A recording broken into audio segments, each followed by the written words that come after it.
Coming up on KGNS News at noon, a trial date has been set for a couple accused of murdering a 3-year-old little girl here in Laredo in 2014. We'll let you know when they will face the judge and jury. Plus, a 3-mile stretch of road could be a major relief for folks who live in La Bota Ranch subdivision. City Councilman George Altgeld is on top of the situation. Ariella? And a steamy start, but more comfortable sunshine is in store for the rest of the afternoon. I'll have all the details about this weekend's forecast. I think you'll like what I have got. Coverage you can count on from your good neighbor station. This is KGNS News at Noon.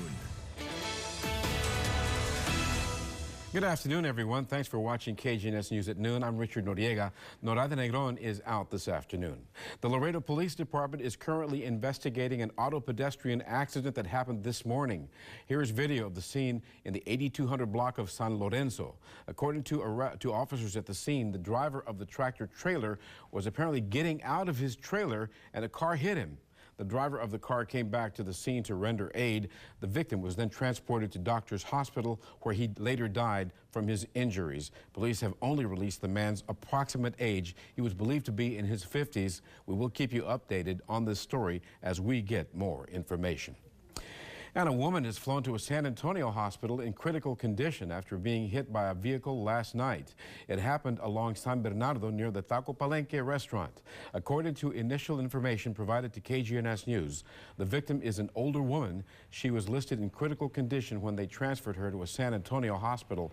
The driver did stop to render aid in that as well. Now, we will have more information regarding this incident for you as it becomes available to us. And the couple accused of killing a 3-year-old girl in 2014 were in court yesterday. Cristian Yepes and Janet Pantoja were arrested and charged in the murder of 3-year-old Jaslene Valdez. Here's video of Cristian Yepes and Janet Pantoja. Pantoja is out on bond. According to the district attorney's office, she has to remain in Webb County and is monitored by an ankle bracelet. Pantoja told Houston police back in 2014 that it was Yepes that killed her daughter. The couple is accused of burying the body at a construction site in North Laredo. Both were arrested and charged with the child's murder. That trial date is tentatively set for April the 8th. We received reports of cancellations of visas at one of our inland ports, and Customs and Border Protection issued a statement regarding those reports. The statement reads in part, reports of cancellations of 50 visas at the Laredo Port of Entry are not accurate.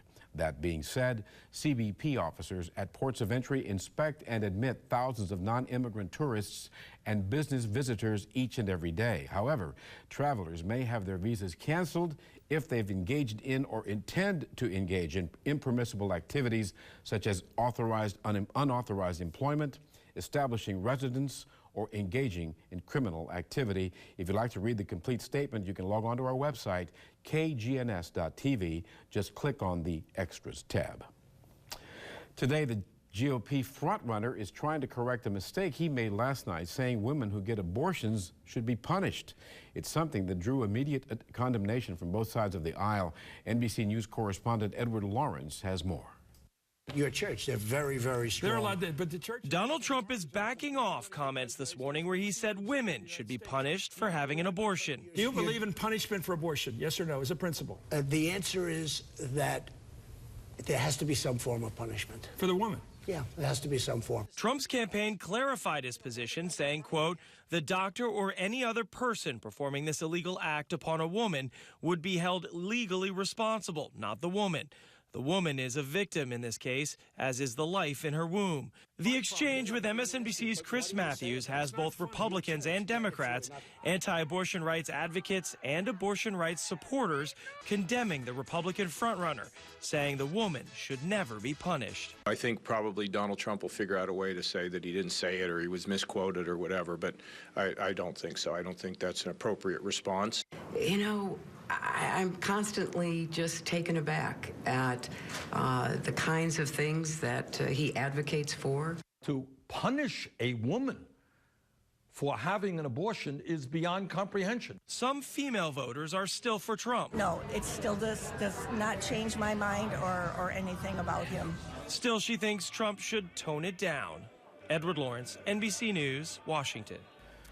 Meanwhile, the National U.S. Border Patrol Agents Union is endorsing Donald Trump.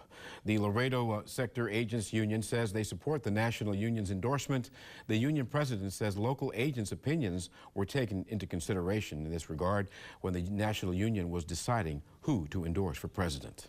He has been one of the presidential candidates that has come out in support of Border Patrol agents specifically and in support of border security. As you know, earlier last year, Donald Trump came out to Laredo, Texas as an invitation from our local. So we definitely support that Mr. Trump is more than willing to come out and see what the situation is all about.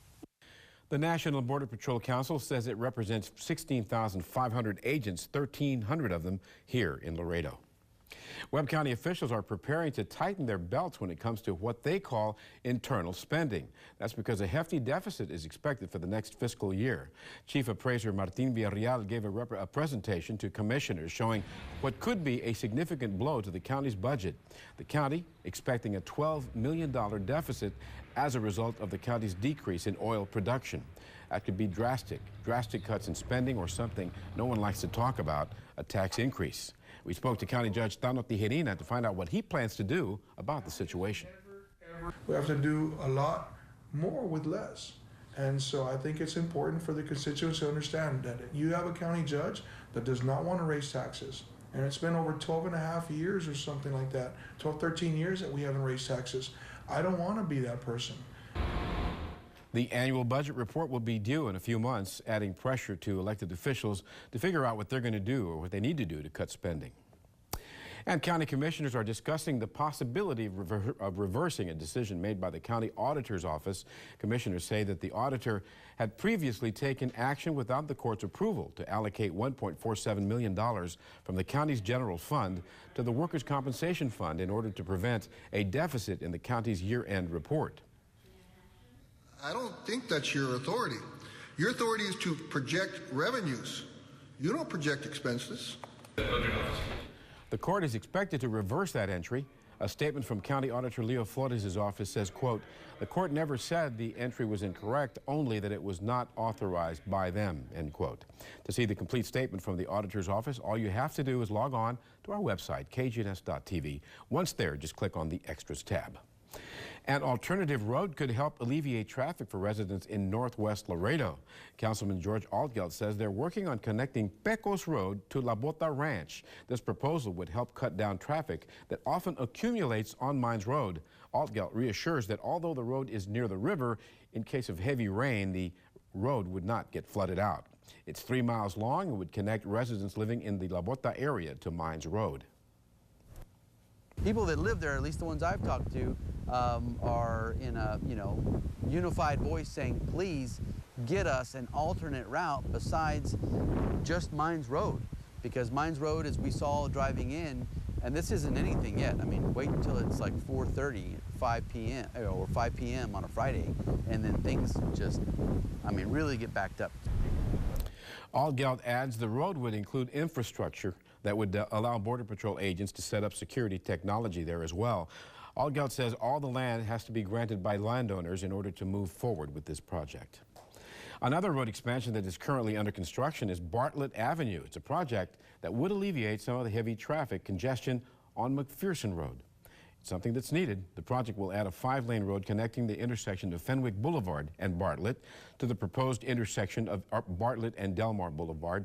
The project started in late August of last year. Councilman Roque Vela says by the end of April, the first portion of that road should be ready to use. The city says the estimated cost, a little over $7 million, and the project should be finished by late fall of this year. Firefighters have some new equipment that will help save lives. Now, this might look like fun, but this safety air cushion is serious. It could help them perform life-saving rescues. Firefighters are receiving training to help deploy the new piece of equipment. It can be set up in under 5 minutes and is designed to allow a person to fall from a building as high as 7 stories without rebounding, which of course lessens the chance of being injured. They could be used for a structure up to 70 feet that it's on fire or not stable for some reason or another. And we could inflate this air cushion below that, and we could have someone, for safety reasons, jump on it safely and get removed from the building in an emergency crisis. Now, although the fire department plans to use it to rescue people in harm's way, it could also be used to save firefighters' lives as well. You know, we all buy them and ask ourselves if frozen vegetables offer the same health benefits as fresh ones. Still ahead on KGNS News at noon, we'll get the lowdown in our wellness report in about 8 minutes. And 1 year after announcing the Amazon Dash button for instant reordering, Amazon is adding more. We'll tell you about that. But before we get to that, let's take a first look at weather with Ariella. Ariella, a little warm and muggy outside still, right? You start to feel a little bit better, honestly, than it did this morning. Temperatures are into the 80s, and the dew point temperatures are slowly dropping, so that's really making it feel better. Tons of sunshine, though. You'll need the sunglasses if you're heading out in the next couple minutes. I'll have more details about your forecast coming up after the break. And now, your first alert forecast with meteorologist Ariella Scalese. Welcome back, everyone, and happy Thursday. A very steamy start. Dew point temperatures were into the 70s this morning. Very uncomfortable, but then slowly starting to drop. A few degrees does make a big difference. Upper 60s and now already into the low 60s. If we look at the rest of South Texas, you can see where those dry slots are, where there is no green. That's the kind of air that we want to make it feel more comfortable outside. Along the coast, still dew point temperatures into the 70s. As we head towards I-35 up towards Austin, much more comfortable air. And then still holding on to some slightly humid conditions here into the Gateway City, but drier air does move in. I know I talk about dew point temperatures almost all the time, but they're a really important piece of weather data to know exactly how it's going to feel outside, because you can have temperatures into the 70s and dew point temperatures into the 60s, and it will feel very uncomfortable outside. So 70s is that uncomfortable range. Right now we're dropping to the low 60s and should be into the 50s, so it will start to feel more comfortable and pleasant as we head farther into the afternoon and actually into the next few days as we continue to hold on to drier conditions. Now, temperatures are still going to be warm this afternoon into the 90s until this front does move through. Ahead of this front, there was some severe weather now pushing off farther to the east coast. We stayed pretty clear of any of that. That front will start to push through Texas as we head farther into this evening and through South Texas as we head into tomorrow morning. Temperatures won't start to cool down until we head into the weekend. I'll show you that in your 7-day forecast. Once this front does pass, though, we'll have some windier conditions and some clearing skies, maybe a light drizzle tomorrow, but not a washout by any means. As we head farther into your Friday afternoon, continuing to hold on to those breezy conditions, some gusts up to 20 miles an hour, and clear skies, so we'll hold on to the sunshine that we're seeing as we head into today. For Saturday, though, going to drop down much cooler. Saturday morning looks to drop down, and then Saturday afternoon won't warm up too much. Temperatures only into the mid-70s, so I think you'll really enjoy the weekend forecast. We're not going to see 70s for much longer as we head farther into spring. Today, rather warm. We're going to welcome some drier air temperatures into the mid to upper 90s. As we head into tonight, a range of temperatures anywhere from the upper 50s to mid 60s. But then check this out. By tomorrow night, temperatures drop into the low 50s, and we'll see that again as we head into Saturday. So a little bit cooler for your weekend. 75 for Saturday. We don't hold on to 70s too long, but I think Sunday will still be a nice day into the low 80s before we start to warm up as we head farther into the week. So I kind of enjoy this back and forth weather. You never know what to expect, but I think the weekend should be really nice for anyone who wants to get outside. For sure. Sounds good to me. Thanks, Richard. Yeah, for sure. Amazon more than triples its lineup of brands available on its Amazon Dash buttons. It's been 1 year since Amazon announced Amazon Dash buttons for instant reordering for its Prime members. And beginning today, members can now choose from over 100 Dash buttons. These buttons are a small electronic device labeled with the product it orders. Now, users press the button to reorder the product when they're running out, and Amazon then sends an order received alert to the user's mobile phone. Nintendo is launching its first mobile app in the U.S. today. It's called Miitomo, and it's not a game, but rather a social experience. Users create and customize their own animated character called a Mii, which can then interact with their friends' animated avatars. The app was released earlier this month in Japan and topped 1 million downloads in its first 3 days. And coming up, Laredo's economy and attractions continue to move in the right direction. Case in point, construction on the Gateway City's first outlet mall is where it should be, on track. Details later, but right now let's hear from Howard Rosenthal in the Mr. Food Test Kitchen. If you love rice and pasta, stick around, because we've got a twofer that's doubly good.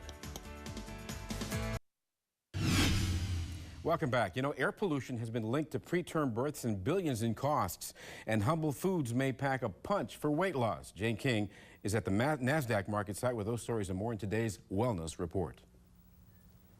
Air pollution costs the United States more than $5 billion related to preterm births. MedPage Today says that includes lost productivity for both the parents and the child in the future, and the medical care involved. Now, 6 global public health organizations recently released a joint statement regarding the need to limit pregnant women's exposure to toxic chemicals.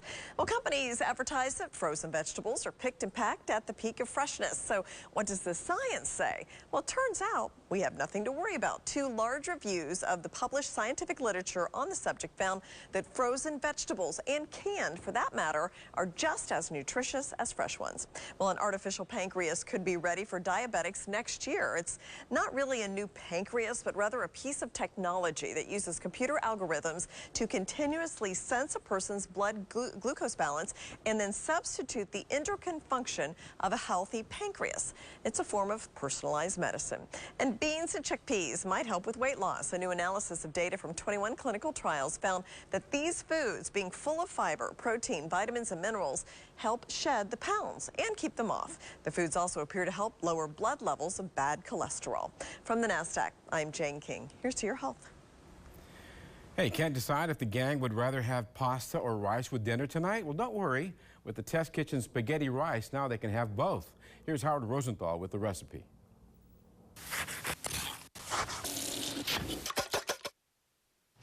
A while back, my sister-in-law introduced me to an amazing recipe that's perfect when you can't decide if you'd rather serve rice or pasta as a side dish. You see, the nice thing about it is it combines both into one really tasty go-along, so we get the best of both worlds. We start by sauteing some mushrooms and chopped onions until they're golden. Once they are, we take them out of the pan, and in the same skillet, we brown up some uncooked spaghetti that we broke into about 3-inch pieces. You want to keep an eye on it, because once it starts to brown, it goes quickly. As soon as the spaghetti is golden, we add the mushrooms and onions back in, along with some uncooked rice, a good amount of chicken broth. After it comes to a boil, lower the heat, cover it, and let it simmer until both the rice and the pasta are tender. It's one of those dishes that, whenever I serve it, I always get lots of oohs and ahs, all thanks to my sister-in-law. I do hope you'll go online and get the recipe for what we call spaghetti rice, so you can share one of my family's best recipes. I'm Howard in the Mr. Food Test Kitchen, where today we found an easier way for you to say, ooh, it's so good. And for this spaghetti rice recipe or any other Mr. Food recipe, just head over to the features area of our website, KGNS.TV. Click on the Mr. Food link, and you're on your way to some good eats. Chronic obstructive pulmonary disease patients are exercising their lungs by participating in, get this, harmonica lessons. What they have to say about the concept coming up. And good news for anyone who loves to shop. Laredo's Outlet Mall is right on track and will be opening in October of this year. We'll tell you all about it. But before that, let's take a look at today's birthday songs.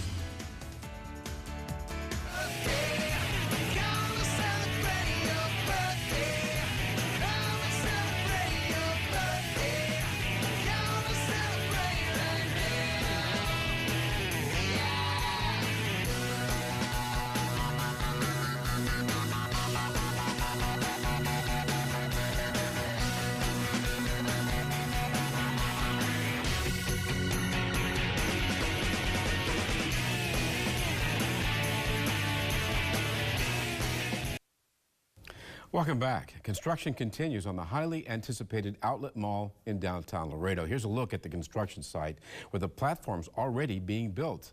More than 30 new brand name discount stores will soon open just west of International Bridge 1 in our downtown area.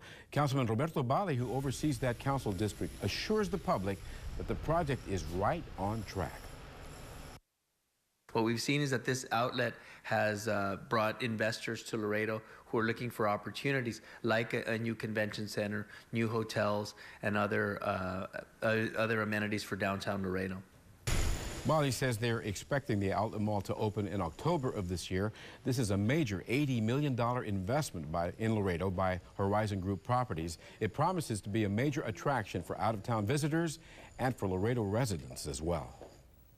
Are you interested in working for the government? If so, today there will be a recruitment outreach event with several government officials and hiring representatives talking about job and internship possibilities. The event is going on today from 1 to 3 in the afternoon at the TAMIU Student Center Auditorium. Ambassador Arnold Chacon, Director General of the U.S. Department of State, will also be at the event answering questions from those interested in a position with the U.S. government. Still ahead, we're going to fill you in on some of the stories we're working on for you at 5 with Ann and Jerry. Plus, hard as it may be to believe, playing a harmonica can actually help someone stricken with COPD, a serious breathing disorder. We'll tell you how it all works after the break.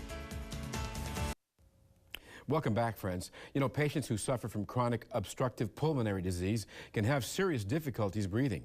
And it may seem strange that they are finding relief by playing a musical instrument using their breath. Check this out. The concept seems to make sense. The more you practice breathing, the better off you'll be. How could it be wrong? It can't hurt, I'm sure of that. Well, the students are having fun, but also getting breathing benefits similar to those standard medical devices. The program is free. So far, there's no actual measured medical benefit, but it's music to everyone's ears. To learn more about the lessons and the man who started them, just log on to our website at kgns.tv. Click on Web Exclusives. Coming up at 5 o'clock, a local environmental leader receives a prestigious award. Find out what he was honored for. Plus, state officials are looking to recruit Laredoans interested in working for the federal government. Find out how you can apply and what you need to know if you're interested. Plus, Special Olympics are underway. We'll have more on today's events. We'll have details on these stories and a whole lot more coming up on KGNS News at 5. Be sure to join Ann and Jerry right here on your Good Neighbor station. And let's talk weather before we leave. Yes, so after a very steamy start, temperature's still warm this afternoon, but the moisture is decreasing, which will be good. It'll be more comfortable outside. 96, we'll hold on to that for the 3 to 5 o'clock hour. Then temperatures slowly start to drop as we approach dinner time. 88 by the 7 o'clock hour. Plenty of sunshine. Winds will continue out of the north anywhere from 5 to 10 miles an hour. Tomorrow looks to be a very seasonable day for our first day of April. I'm loving it. Yep. All right, thanks a lot.